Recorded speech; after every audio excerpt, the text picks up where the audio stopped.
Rusastriya mituni bhavametam tayormito hridya grantamaruhandu. Ato grihashitra sutapta viter janasya mohoyamaham. So I was saying, you should see the world with Guruak and Shastra.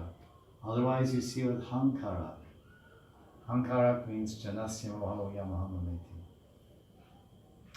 Hamameti, I am mine, I am mine, I am mine.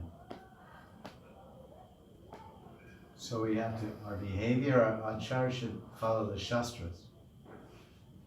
If our behavior and our thinking, and our behavior and our speech and our bhav and everything is guided and inspired and controlled by Shastra, then what happens? What do we get? Haritorshan. No, you get three things. What three things do you get?